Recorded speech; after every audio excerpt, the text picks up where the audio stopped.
There we go. And stop video.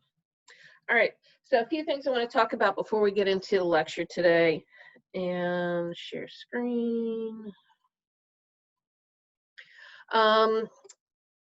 What I like to do is at the beginning of each class give you an outline of what's going to be going on in class today. So today it's technically class 4. I know it seems like class 2, but technically it's class 4, and just kind of keep the classes numerated like that. So we have what to go over today is Intro to Revit. We're going to talk about the graphic user interface, walls, which is the main way that we start a model in Revit, and if we have time, windows, doors, and we'll also be going over some vocabulary as well. Take things a little bit out of order here, but we'll be hitting all these topics today. You will always find the class outline on Canvas. You can find that in files. I have a lot of files in here, but I've minimized all y'all's to fall 2020. And within lesson plans, you'll always be able to keep track of what we went over that day. So here is class 4 that we looked at over here as well. And it's also a good way to kind of keep notes and kind of keep track of what we did.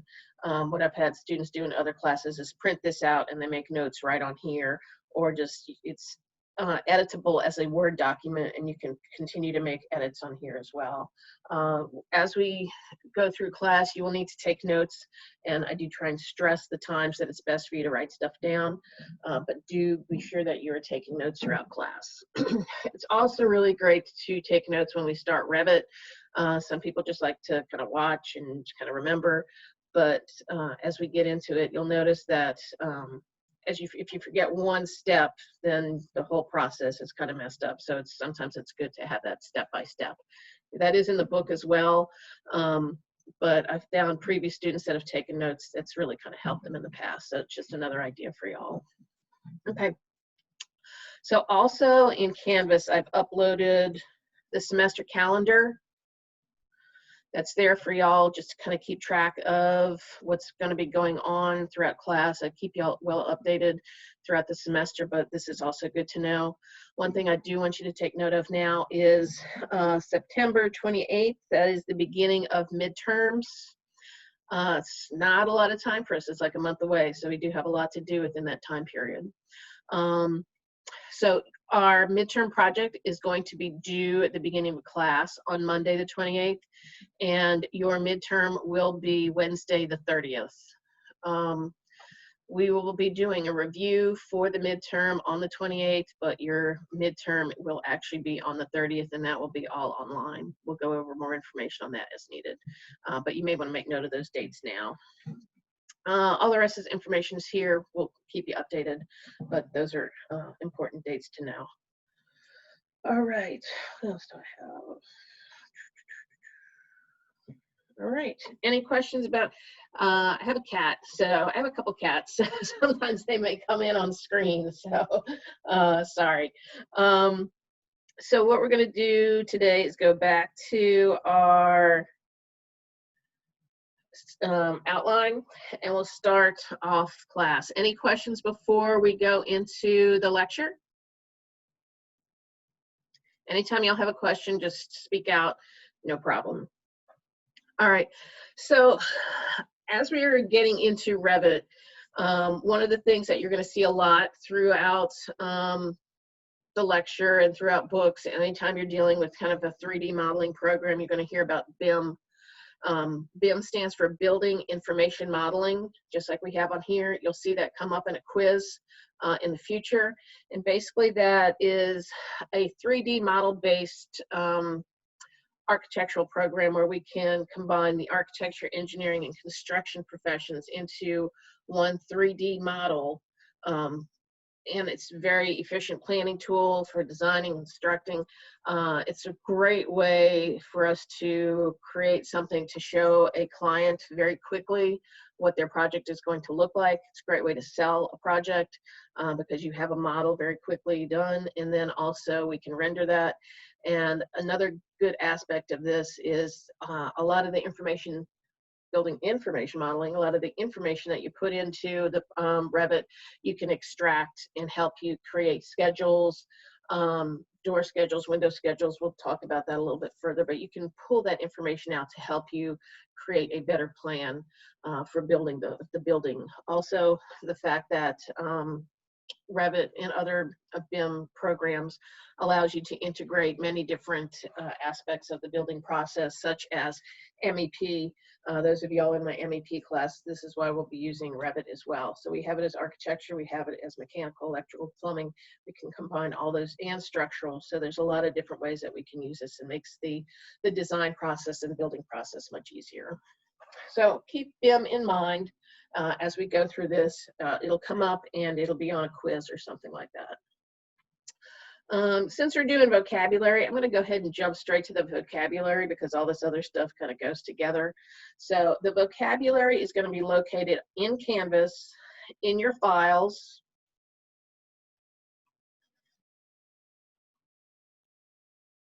So under midterm project here. I have a lot of stuff I haven't shared with y'all yet. But vocabulary, you can open that to access that. We're going to run through that really quickly. Your first quiz will be based on this vocabulary, along with a lot of other stuff, but basically vocabulary. And this is just the language of the business. It's hard to talk about something if you don't have a particular language. If you don't know certain words or phrases that are used a lot within the industry. So we're gonna, a lot of the stuff is pretty straightforward. Some of the stuff we won't be using, but I want you to be familiar with all these terms. So I do want you to read through these when you get a chance and familiarize yourself with all of them. And I'm gonna hit the highlights for you right now. Obviously, architecture and engineering. Be sure to read over those.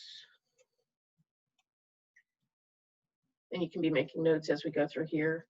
Also, building codes. We'll talk a lot about building codes as we progress through here. Legend, a list of symbols and corresponding meanings, just like you'd see on a map or something like that. So schedules is kind of a big one.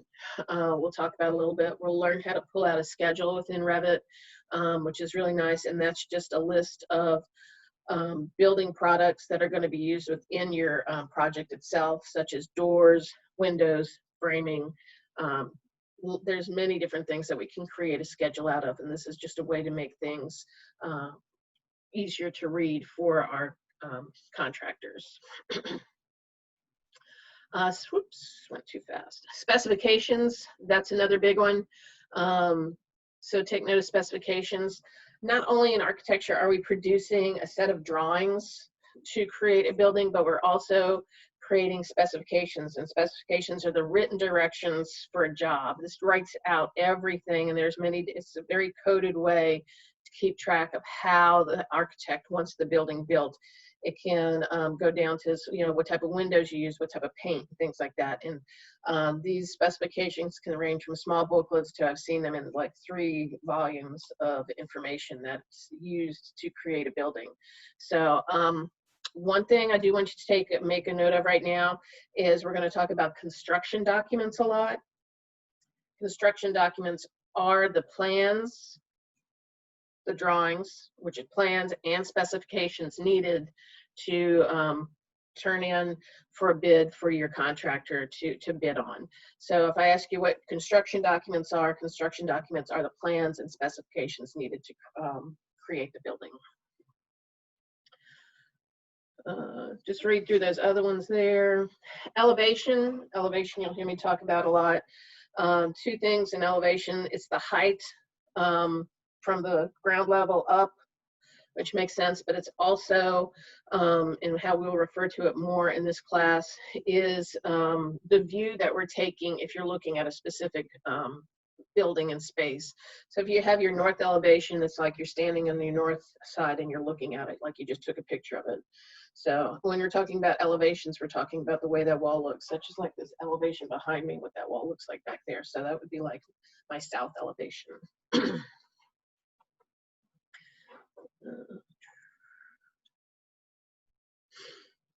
Here we have plans. We touched on plans before, a set of drawings used to give detail of the project. You can also refer to the top view of the floors, like floor plan. Renderings, we'll do a lot of renderings in here, a pictorial drawing showing the final object as it would look in the real world. Setbacks and servitudes, we'll talk about that a little bit later on, but do familiarize yourself with that. We're going to learn how to create those on a site plan in Revit. And then also red lines. When you talk about redlining a drawing, it's really kind of a slang term used for a process where architects make editorial notes on a set of drawings. On some of the floor plans that you've turned in already, I made some red lines on there, just showing you where you may be missing some measurements and dimensions. So we will be doing red line drawings later in the semester. Usually these obviously are done live, so it's a little bit easier to mark them up live than it is on the computer actually, but we'll figure it out because it's a good way that you usually kind of start out in industry, is that the lead architect will redline a set of drawings and give it to you as a beginning architect and have you do those check marks and corrections and things and turn it back into them. So it's just a way to keep track of any kind of changes and make changes on a set of drawings as they go throughout the process. So we will be doing a red line. Hopefully we will be doing a red line exercise as this as we progress. Any questions so far? Okay, cool. All right, let's jump back to our outline. All right, so we're going to go over the graphic user interface. What I would recommend for you to do now is go ahead and open up Revit. Should have this, everybody should have this now, should have Revit. So go ahead and open that up. It looks similar to this. These are some current projects that have been worked on. So it won't look exactly like this, but you should have this general view. Go ahead and open Revit, and then also open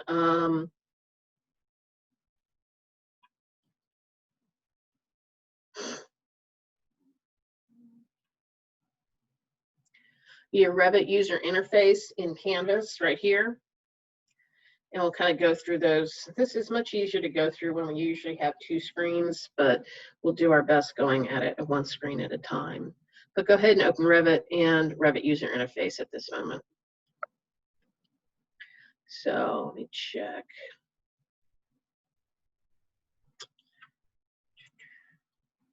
All right, stop that. Okay. Just wanted to see what that email was. Sometimes it's a student. All right, so we're going to go over graphic user interface. So if you have the book, chapter 1 in the book, this is the book that's online for me, also reviews the graphic user interface. I'm going to walk you through a lot of that now, but if there's things that you want to review, and there's also some things in the first chapter of the book that I don't go over that you may find helpful, but tools that aren't used that often, or I don't use them that often. So if there's things that you want to know, other things that you want to know besides what I'm going over right now, make sure you read chapter 1 in the book. It's actually kind of a nice book, and if you look at this information right here, it says you don't have to read every chapter in this book, because as visual learners, most of us we learn very quickly by seeing something and watching it done. At least that's how I am, and that's how I like to kind of teach the class. But a lot of times if there's something that you want to find out, or just something that you missed, or just want to go over it again, the book is really good for that. So you can see it kind of starts out with the user interface here and kind of goes through all of those with you, but we're going to walk through all of that right now. So if you don't have the book, that's no problem. If you don't have that yet, but if you have it, you can refer to chapter 1 for the information we're going to go over today.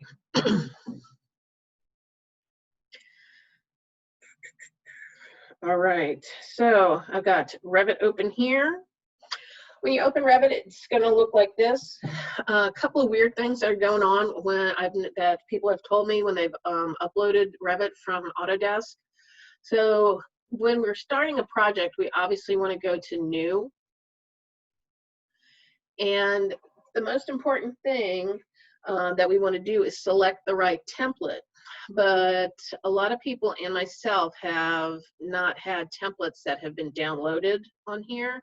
Templates should include architecture, MEP, structural, and construction templates. There's many different templates that should be downloaded. If you have this view, if you do not have your templates downloaded on here, you'll have to unload, you'll have to uninstall Revit on your computer and then reinstall it. That's what I will be doing later today, is reinstalling this so the templates are actually in here. After you do that, if you're still having issues, let me know, because it's really important that we use the correct template when we start here. The templates already have information in it, so I'm going to open this one right here, this one that's I've used before, this previous project. And when yours opens up, it won't look like this. It won't have a project in it already. So I'm going to go ahead and delete that. But you should have a screen that looks similar to this. So this is the screen that we're going to go over today. Any questions? Anybody not have this? Everybody good? Okay. So this is what our screen looks like. And if we go through the user interface, that's something that looks like this. Actually, it's not too bad. So let's just kind of run through that and what all this stuff does. So here's the applications menu, which is right here in this R.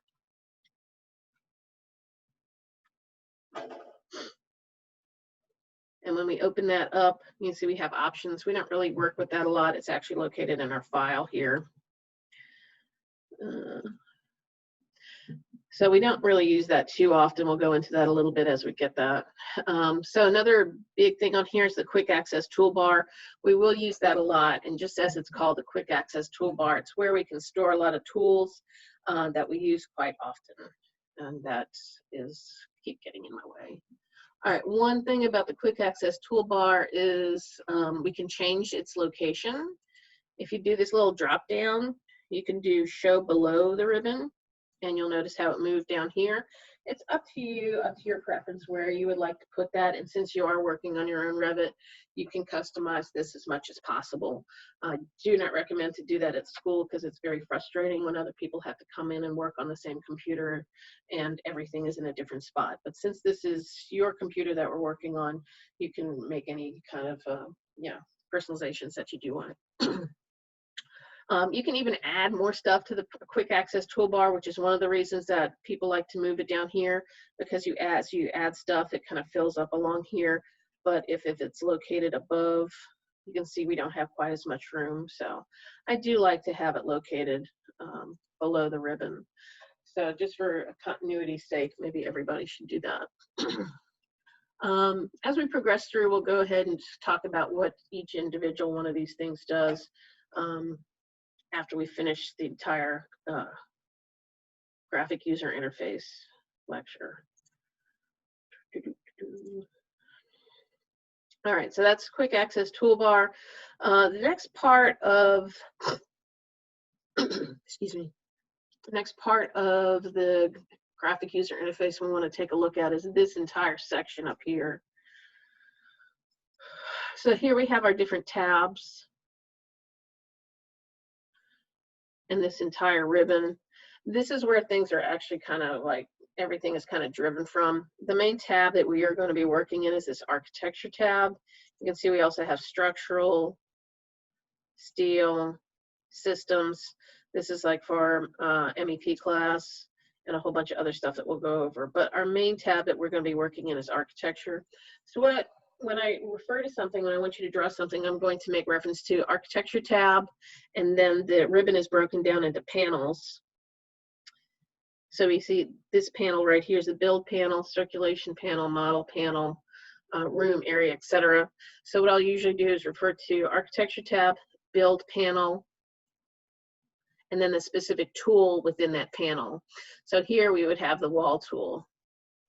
So I'll use that as often as possible, just so you can follow along and keep track of things. As we progress down the class, I kind of stop doing that because you kind of get an idea where everything is.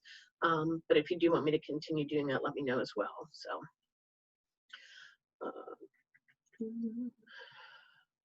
So that reviews everything there. So this is a ribbon with the tabs. Also right here, if you notice, there's a light green one. It says contextual tab. Depending on what we do, you'll have some other light green tabs here. We'll talk about those as we get closer. It talks about the individual panels and the tools we had just mentioned. Now, underneath this ribbon, you'll notice an options bar. Options bar only becomes live when we're using a specific tool. So as you notice right now, there's nothing going on right now. But when we start playing with the walls today, you'll notice that information will start popping up in the options bar, and we'll talk about that as we progress. Two other main really big things that drive Revit are our properties and our project browser. You always want to make sure that these guys stay open because you will be referring and going back to these a lot. Think of them as part of like properties in AutoCAD, but it just kind of drive a lot more of this project. I'll go back and talk to those in a little bit. Obviously drawing window, and then down here in this bottom part is the view control bar, and I'll talk about that a little bit further as we go along as well, but that's another big one too. That was kind of a quick overview of just the different pieces. Now we're going to learn how these different pieces work. Any questions about this at the moment? All right, make sure that you do study this. This will show up on a quiz. Usually what I do on a quiz is I'll black out all of these words and then just give it to you blank so you can go ahead and just fill it back in. But it's real important that we know what we're looking at when I call it out. So, oops, close that. All right.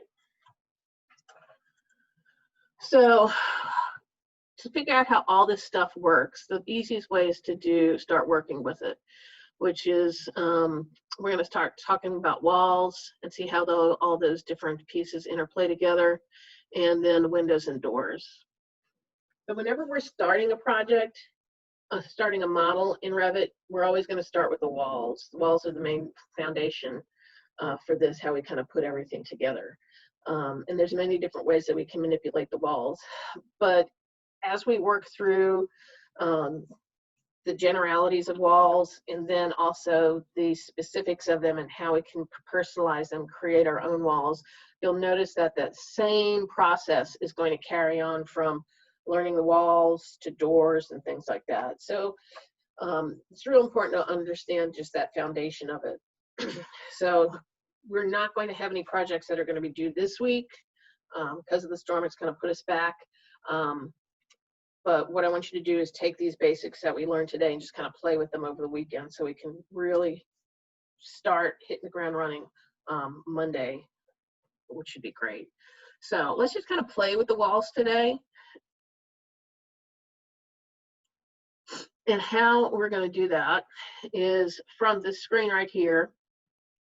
As we look at our project browser, one of the driving forces of Revit is if we look at here inside our project browser, you're going to notice how it's already broken down into different sections, which is really nice. This is how we navigate throughout the entire project. So when we start out, we should have a level 1 and a level 2. These are levels that have already been added later on. You also have a ceiling plan, and this is how we just navigate through and figure things out. There's also a 3D view, we'll get to that in a second, and then also these different elevations. So you can see the different elevations as we created. These different elevations are associated with these guys right here. These are elevation markers, and it shows you the direction that you're looking at. So north, south, east, west, and we look like that. Legends, we touched on that briefly. Schedules as well, sheets, and we'll hit on these as we progress through. So the first thing that we want to do is we want to start in our level 1 floor plan. So we want to go to floor plans and level 1. You know you're in level 1 when it's highlighted and it's in bold.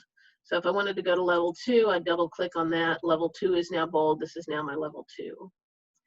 So I'll double click back on level 1. Level 1 is now bold. So that's how I know I'm in level 1. Level 1 and level 2 look a lot alike. That's why you have to make sure that you're drawing in the right level when you get started. So let's just go to our architecture tab, build panel, and wall tool for now. So if you just click on the wall tool, you'll notice how this information popped up here. And this is the information that we're going to use to kind of play with and manipulate this wall a little bit. But what I want you to do is go to your properties and go to the type selector, which is this section right here, and you do the drop down. Now, every wall that's already loaded into a particular Revit model is already here. We can create our own, but you'll notice that there's some that are already live. There's already some that are in here. Notice that there's exterior walls. There's some generic walls. There's interior walls, things like that. So what we want to do to just kind of start playing with this is I would like everyone to pick exterior brick on CMU. For those who don't know what CMU is, that's a concrete masonry unit. You use those big blocks with the 2 holes in them. So let's click on that. And notice how now in our properties, in our type selector, it shows that this is the wall that we're using right now. Everybody should be using the basic wall exterior brick on CMU. And in our options bar, a couple of things that we want to take a look at.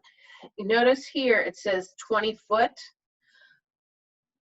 And if I go into my properties, it's going to say that this wall is going to be 20 foot high. That's just the default when we start in Revit, that it comes out with a 20-foot wall. It's not a big deal. Don't change it yet. We'll play with that later, and we'll learn different ways how to change the heights of these walls. So just leave that set at 20 foot for now. But as you progress, you may want to change those heights. You know, maybe you're doing like a larger building with larger floors and you want to make it 100 foot. You can change it from there. But let's just leave it like there for now. Also on here is a location line. That's something else. And then some of these other options. So I'm just going to draw the line to start. Now it's best to draw clockwise, because if you draw counterclockwise, sometimes your walls are a little off. And what I mean by that, let me zoom in here. So I'll click and start drawing. And see, you just kind of pull it over and draw how you want to, and I'll just click there. And I have chain clicked on here. So that means I can just continue drawing as I want. But if chain is unclicked, that means every time I click, I need to click again in order to start drawing another wall. It'll stop each time. Now I said to draw clockwise, so if we drew counterclockwise, what would happen?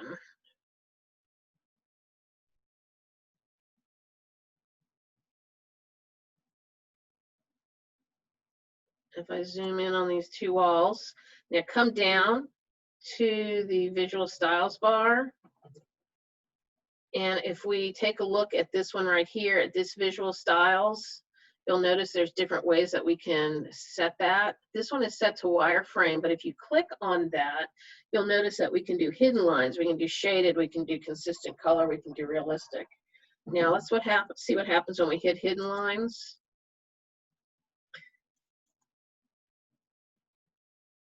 And then change that to consistent color. So it just changes that color on here. Let's actually jump that back to hidden lines and come back up to the quick access toolbar, and notice this space right here where it says thin lines or thick lines. We can click on here and notice how the thickness of those lines changes. Thin lines and thick lines. You can play with that either way, whatever you're more comfortable with. Sometimes thick lines are a bit too much. Sometimes it helps to draw in the thicker lines, and then as you're progressing through, you want to have a more refined view of it. Also, There's this other part down here on the visual styles bar, and you can see that we have different levels of refinement. So right now it's set to coarse. If I set this to medium, notice how it changed all the information set within this wall. And then I can change that to fine as well. A lot of times, depending on the detail, again, there's not a lot of difference between fine and coarse, fine and medium, excuse me. But you always want to try and have this set to medium because it gives you an idea of what's going on within that wall.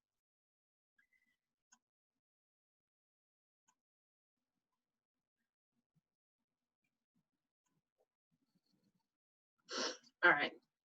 So one of the other really cool things about Revit is when you draw something in one spot, it will populate throughout the entire model itself. So unlike AutoCAD, where I have to keep drawing in different areas, I drew this one line, and if I go to 3D, go to your quick access toolbar, and I just kind of refer to it as like little doghouse, but it's my 3D view. If you click on the 3D view, you'll notice that everything I drew is shown up in walls as well. Let me get rid of this right here for you. And delete.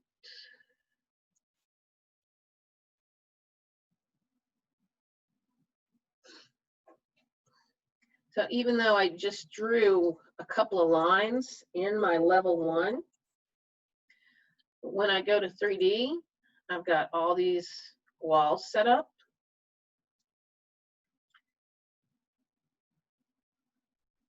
Here's my 3D view as well. If I click on my elevations, I've got my different elevations with my different views. Now notice these elevations are not all set to consistent color.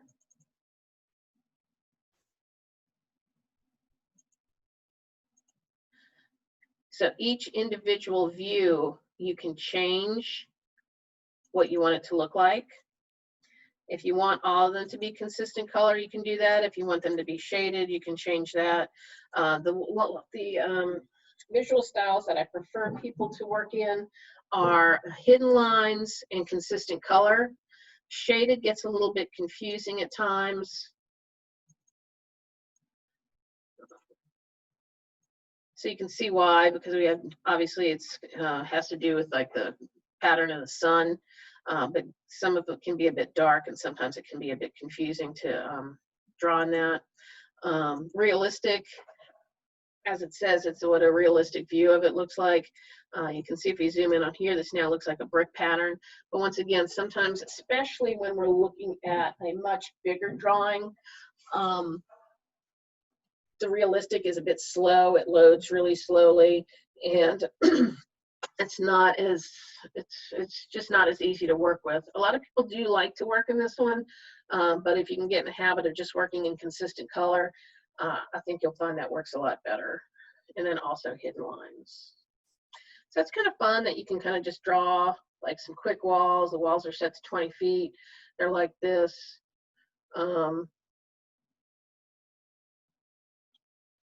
Any questions? And then also you'll notice in 3D, I'm just kind of automatically just kind of playing with this. You're going to use this a lot. This is the navigational cube. It's pretty awesome. It really kind of helps you kind of get through it. There's different ways that we can play with this. Obviously, if you touch the sides of the cube, you'll notice different parts highlight, and then you can just click on that to flip it around. Or you can click and hold it and drag it and just kind of flip it all the way around like this, how you want it to look. To get to the point. If you ever get to a point where you're like, oh my God, I don't know where I am, you can click on this little house right here, and it's going to bring you right back to your original starting point. That's the front top right-hand side. So yeah, you will use this a lot to manipulate stuff, to zoom in on things, to get things where you want it to go. But I find the navigational cube very helpful, and you will, you can practice with that over the weekend just so you can kind of get used to it. So top. All right. I'm going to go ahead and delete all the stuff that I just made. So I'm going to click and hold and drag and create a window and just hit delete. And same with that. So those are like just quick walls. So I'm in 3D right now. I know I'm in my 3D view because I have my directional cube here. So I want to go back to level 1 floor plan. So I'm going to go to my project browser. I'm going to go to floor plan. I'm going to go to level 1. So back to level 1 floor plan. So I'm going to go back to walls, architecture tab, build panel, wall tool. Click on walls again. I'm going to go to my properties and my type selector, which is right here. And my type selector, I'm going to drop down. And now I'm just going to pick, let's just pick generic 5-inch wall. You can really pick any wall you want, just to kind of play with it. But we're going to learn how to like lay out walls now. This is going to be how you start your project. So on Monday, we're going to be drawing our floor plan right into Revit. So this is how we'll be starting this. We will be creating our own walls that day, though. And we'll talk about that a little bit more on Monday, how to actually create walls. So I picked basic wall, generic 5-inch to start. In my options bar, let's take a look at that. This option bar defaults this to 10 feet. And if we also take a look at this, it has a top constraint. Much like Inventor, there's a lot of constraints that are used within Revit, and it's ways that we can manipulate the heights of walls and constrain things together and keep them locked so other people don't move them later on. But it's also just another way that we can manipulate the drawing. Constraints we'll use a lot. What was nice about the wall that we used previously is that it wasn't constrained. You notice that I can change my constraints within my properties. See how it says top constraint? So that means the very top of this, top of it.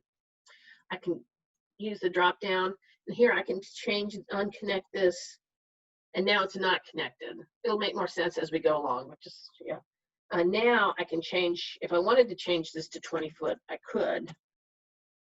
And another thing that's nice about Revit is it defaults to feet and inches, so you don't have to write 20 and then the foot symbol for 1 and then 0, the inches symbol. You can just write 20 space 0 and it'll know that it's 20 foot.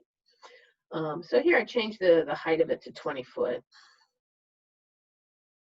So now I'm going to go ahead and draw. I didn't have to do that. I'm just kind of showing you how this works for now. So now I'm going to go ahead and just draw this out.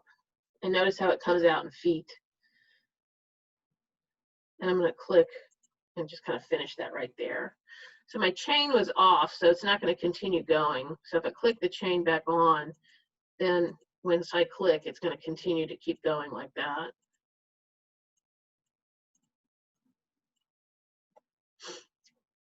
But what I want you to see is this particular wall right here.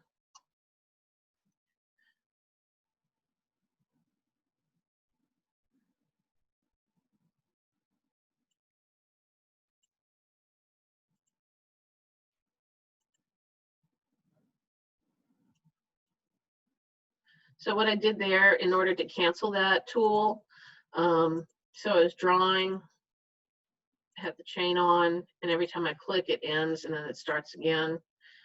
So the tool will keep going. And in order to cancel that tool, there's two things I can do. I can right click, hit cancel, and right click and hit cancel again. So you have to cancel twice if you right click. But a shortcut in order to cancel a tool, cancel what you have going on, is just to hit this modify button right here. Modify shows up a lot and it gets people a little confused, but when you hit the modify cancel button, it'll automatically cancel that tool's progression as we go through. So if you don't like to right click and cancel twice, you can just hit the modify button. I use both just to kind of play with that. So here we have just a couple of lines that are drawn out. I want to show you a nice quick tool for this. Say I just drew this and how this is kind of, this wall piece is kind of dangling over. Well, if I go to my modify tab, wait till that goes away. All right, go away. Modify tab. And I like this tool a lot. This is the trim extend tool. If I want to close this angle right here without, just doing it a quick way, I'll use this tool and I'll click the inside angles, click here, and it'll just close that gap, which is nice. So you always got to make sure that you click within the angles that you want to. So in order to find that, remember modify tab, and it's actually in the modify panel, and it's this tool right here, the trim extend corner tool, and you click on the inside angles of what you want to keep, and it'll trim that off. We use this tool a lot, so just kind of practice with that when you get a chance. Also, how we're going to manipulate the size of these walls as we keep going. Sometimes it's a little counterintuitive, but the more you practice it, the easier it'll get. Say if I wanted to change the height of this wall, I click on this wall that's perpendicular to it. So another thing that you really need to pay attention to is where, and then it's going to show up as a temporary dimension, and we need to pay attention to where these temporary dimensions fall. So this is going to be a lot of practice on here.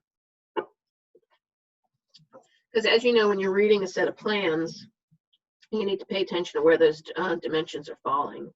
So this one is falling in this middle line of this wall right here, and so is this one.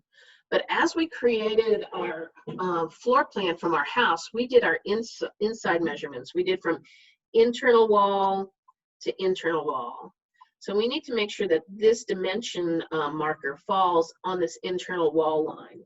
So if we go in here and click on this little node, you'll notice it just changed to that interior wall line. Here I'm going to change to thin lines.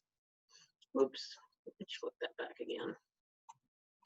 Things disappear rather quickly if you click off of them, but it's maybe easier for you to see if I'm using thin lines instead of thick lines.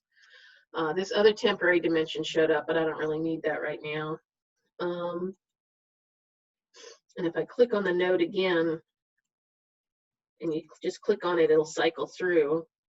Here we notice that it's now going to fall on our internal dimension line and our internal dimension line. And as I move this node, you'll notice that the dimension, the temporary dimension, changes as well.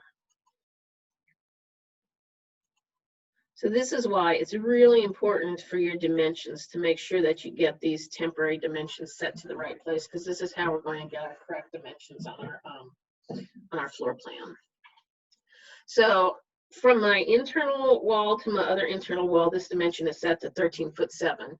Well, if I wanted this to be 12'2", all I have to do is click on this dimension. Notice how that pops up in bold now. Now I can type 12'2" and hit enter, and then this wall is going to move. So whichever wall that you highlighted, whichever wall is active, is the wall that's going to move on you. If I did this one all up here, this one would move down. So it just takes a little practice to do that. So for instance, if I wanted to change this wall right here, if I clicked on this wall, this wall will move depending on the side of how I change this dimension. Let me just do it really quickly, just kind of show you. If I wanted to make that 15 feet, it moved to the right. If I wanted it to make 10 feet, it moved to the left. But before I do that, like we talked about before, we always want to make sure that these temporary dimensions are in the location that we want them to be. I want this internal measurement from inside wall to inside wall to be 11 foot 5 inches. So I set my dimensions to 11 to the internal walls. Click on my dimension. I can type 11'5", and that's going to move this wall out to 11'5". Now, if you had clicked on this wall, notice how the measurements up here, if I change that to 2 foot, notice how that moved in. So it's just going to be, it's just going to take practice to see how you can manipulate these walls and how they move. Remember that the main thing to remember is the wall that you activate is the one that's going to move. Now, if this wall right here, I want this is like hanging out here. There's a couple of different ways I can do this. I can just click this wall, make it active.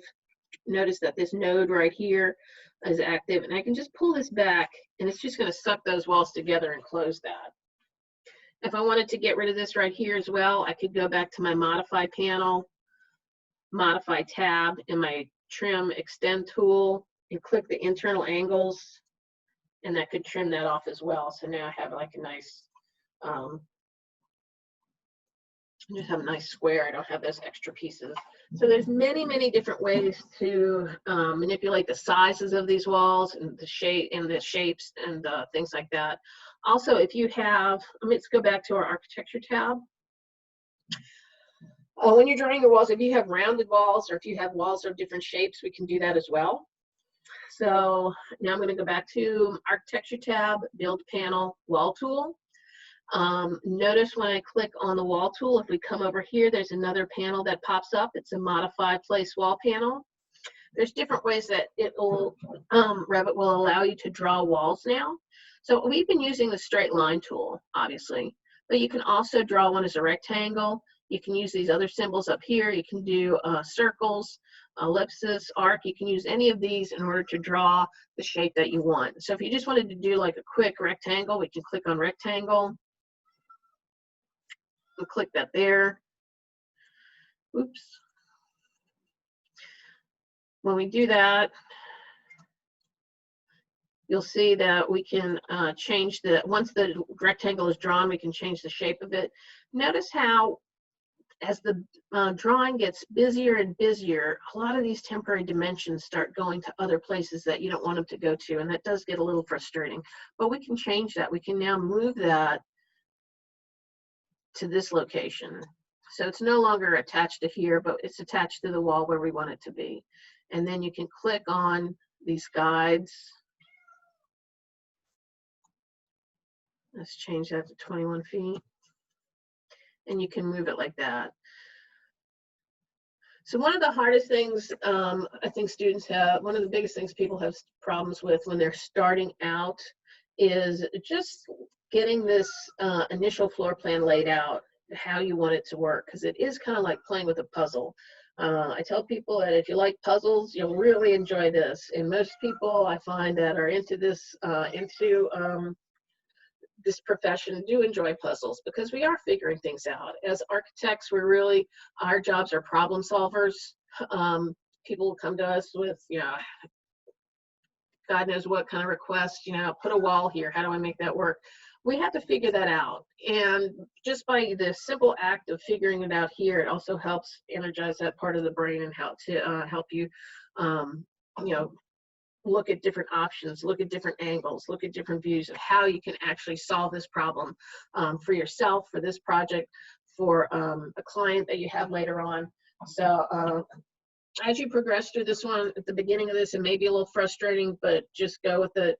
And that's also the reason why I want you to turn in your projects weekly in order to, that I can keep track of it and make sure that all your dimensions are working out. So that's probably the biggest thing that people have issues with is just, you can hear my cat in the background. Sorry, guys. Let me pause this for a second. The cat wants to, he wants to get in the other room.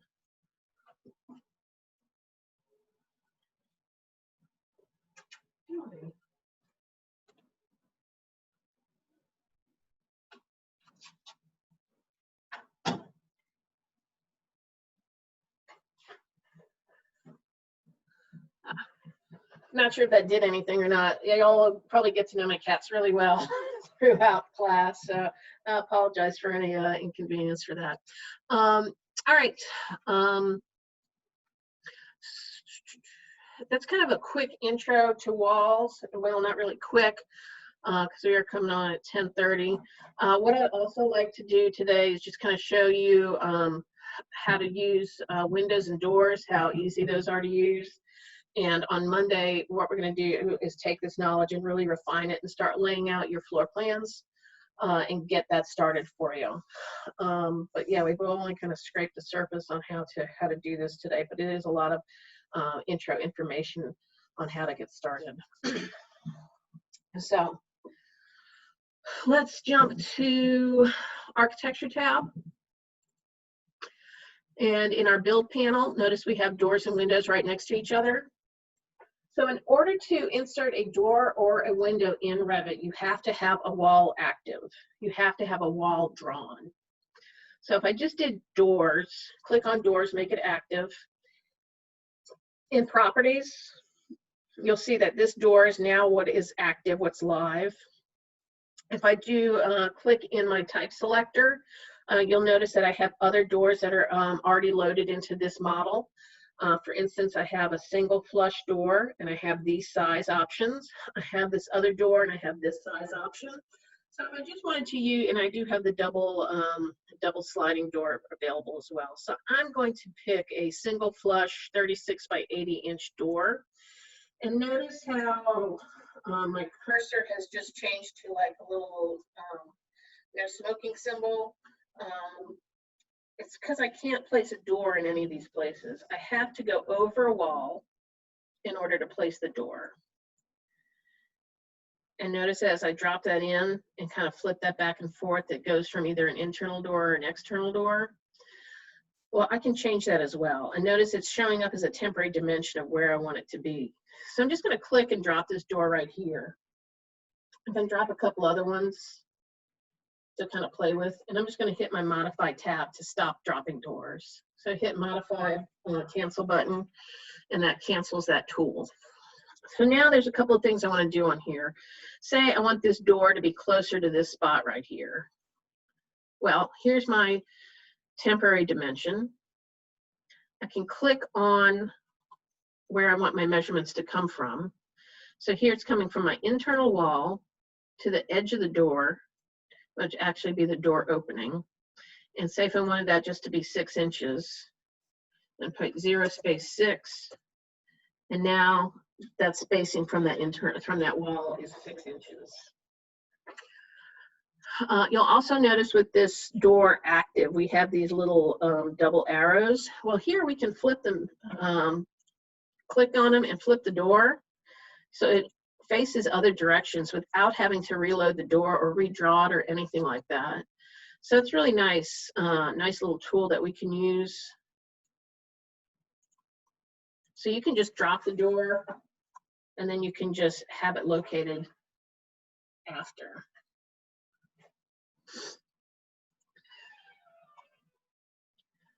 So if I wanted this one to be 6 inches from here, I just change the location of my nodes, 0 space 6, and then flip the direction of that. And this one, I wanted that at 10 feet. I can do that like that. Now you'll notice as we lay this out, there's these temporary dimensions are falling in different locations, and there's different ways that you can lay out your final dimensions to doors and windows as you're progressing through. Usually when you're looking at a set of plans, the measurement is to the center of the door, and the reason that is it's just easier to read. The dimensions aren't as busy when you're looking at the plans, which is why you'll see a lot of plans that are measured to the center of the door. But we progressed, as we created these, we measured from the wall to the door opening, to the window opening, etc. So you'll need to change your temporary dimensions to correspond with the dimensions that you use. But when we actually put our permanent dimensions on here, we will use them to the center of the doors and center of the windows. We'll flesh that out a little bit later as well. Now for the same way we put in doors, we drop windows in the same way. So I'm going to go to my architecture tab, my build panel, and my window tool. Click on window tool, go to our properties. In my type selector, I've got this one selected, but I have these other windows that are already loaded into my project. So if I wanted to use this window right here, this double casement window at 57 by 72, I can click on that. Let me put this right here.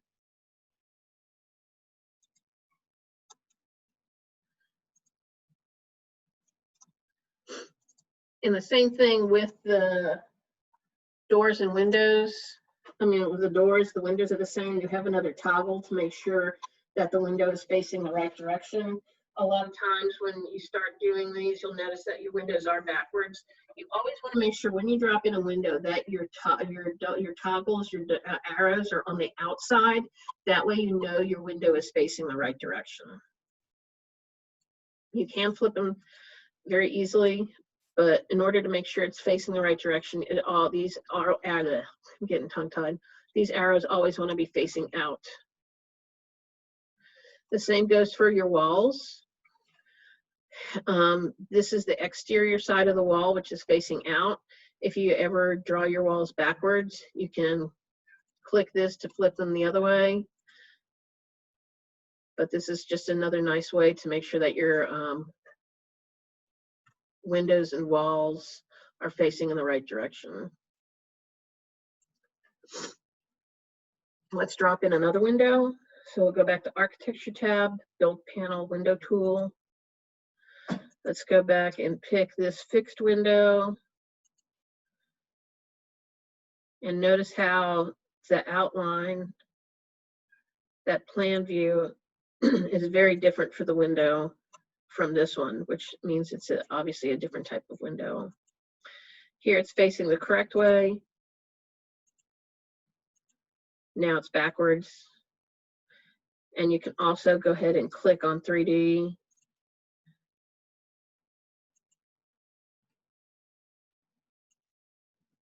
And if we zoom in on that, you'll notice that the sill is facing out instead of facing in. And here we have our windows here. Sill is on the inside. Sill is facing the correct direction as opposed to this one. So that's a lot of information that we went over today. Just a very, very basic Revit stuff on how to start. Any questions, anybody? What I would suggest that you do from now until next Monday is just take some time to play with these tools, just walls, windows, and doors. Take some time to practice laying out your floor plan. There's some information. You don't want to get started on your final drawing yet, but I do think it would be great for you to kind of practice with that. On Monday, we're going to learn how to create and personalize all of our walls. We're going to talk about the thickness of walls and how it changes and manipulates the building and its actual dimensions. So nothing is due this week, but it would be really helpful for you if you took some time just to kind of practice with these tools that we went over today. And that way you can also write down any questions that you have, and I can answer any questions on Monday as far as, you know, if you're having trouble with anything. So that pretty much covers lecture for today. Does anybody have any questions? All right. So class, oh, I'm sorry, go ahead. It's not class related, so can we talk like when you're finished? Yeah, definitely. When we're finished, everybody can drop and then you can just stay on and I can answer whatever question that you have. Yeah, that's it for today. Class was recorded and lecture will be, I'm still working that out, what's the best way to do that. But check your email before Friday, and I'll either have that uploaded onto Canvas or I'll have the link for a website or a YouTube site for you, so you can always have access to the recordings. As you progress through class and it's distance and it's virtual online, I know it's a little awkward for me to kind of sit and help you work through something out, but you do have access to the videos. Again, you can always make an appointment for me to work that through with you. Always ask in class and get the book to make sure that you feel comfortable with what you're supposed to be doing. So that's pretty much it. So unless there's any other questions, that's it. And I will see you on Monday. So have a great weekend. Thanks, everybody. All right, I'm going to stop the recording and then everybody drop, and then I think I needed to talk to Twan. Yeah, it's nothing class related at all. Yeah, no worries. No problem at all. Let me just It's just stop recording.